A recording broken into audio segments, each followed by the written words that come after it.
Hey guys, it's been a crazy last few weeks. On the screen right now, I'm showing you the preview of Seedance 2.5, which is probably going to be the absolute best video model on the market, which I'm super excited about. Over the last few weeks, I haven't been making YouTube videos, but I have been doing AI video for both Instagram and Facebook content, as well as video advertisements, which are absolutely crushing it. So with the video playing on the screen right now, you can see a demo of Seedance 2.5. This was just released recently. It looks like ByteDance is absolutely dominating in the video space. So these are the key notes from Seedance 2.5. So the first thing is 30-second generations. This is massive. Google went from 8 seconds to 10 seconds. Seedance went from 15 seconds to 30 seconds. The amount of context and the type of video content and characters and all these other things you can have consistency on has now been raised to 30 seconds, so that's massive.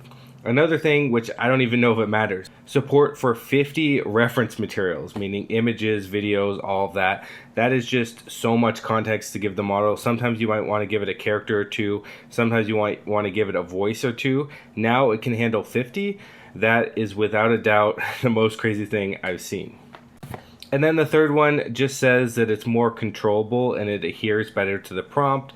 Probably some improvements with physics and stuff like that, probably text too. Not really sure too much on this. All I can say really is I'm super looking forward to the 30-second generations and the higher quality. Speaking of higher quality outputs, we also got Seedance 4K, and that's released as of now. So here I am on Key.ai, one of my favorite sources for this. You can pay as you go, you can use their API, or you can generate the videos on the playground right here. Here is the pricing structure. Essentially, it's really confusing with the with video and not video, but 4K is the new option. I normally would go with Seedance doing 1080p for advertisements. If you want realistic humans in your AI ads, then using Google's Omni, you're gonna get 720, which is not gonna look great, which is not gonna look perfect when you're looking at on a full screen on a phone. But 1080p tends to be the resolution where it's a good enough generation that it's harder for people to realize that it's actually AI. Now 4K may even be overkill, but it's really cool that they have native support for it. It is going to cost you a lot. 15 seconds of this will cost you $15. This is not a cheap model. If you want something that's a lot more cheap, I would be going with Google Omni right now.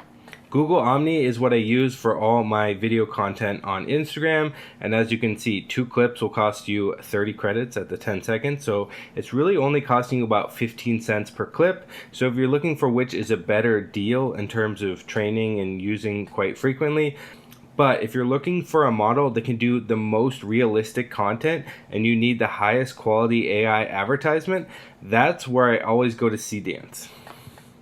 So the way I look at it is if I want to spend around $1 creating a video for social media, I'll use Google's Flow and Google Omni. But if I want something that actually needs to perform at the top level, I'll use Seedance. Because like before, Seedance is really good at a few different advantages. Their reference images are done really well. The reference audio allows you to clone someone's voice extremely easily with just a small snippet, which can be very valuable when creating AI advertisements. And then of course the most popular one is you can generate at a high enough resolution that there's no blurring of the skin or anything that gives away the AI content. And lastly, generating 15 seconds is super valuable compared to 10. There's so much more you can get in everything you produce through Seedance. And the last release that we have that's public is Seedance 2 Mini. This is not as valuable to me because when you look at the cost, you're looking at about 10 cents per second for the 720 model, or even less for the 480. Using the lower resolutions is really good if you want to test a prompt and make sure that everything is good before you spend the money generating it at the higher resolution. That being said, if you can't use this model with the higher resolution, that's one of the major advantages I see with Seedance. So if you really have a specific use case for AI video in which Seedance does a lot better than Omni, and you don't care too much about the quality, you can use Seedance 2 Mini. I know some developers that are using this API and tend to like it a lot. The generations come out a little bit different is what I've been told, but for me personally, Seedance 2 with the 4K output is basically what I'm the most excited for that has released now. And then obviously in the future, Seedance 2.5 just really makes me think about how Google, such a multi-trillion-dollar company, is getting so far behind the Chinese when it comes to AI video. Anyways, just want to make this quick update for everyone. Thanks for watching, and I'll see you guys later.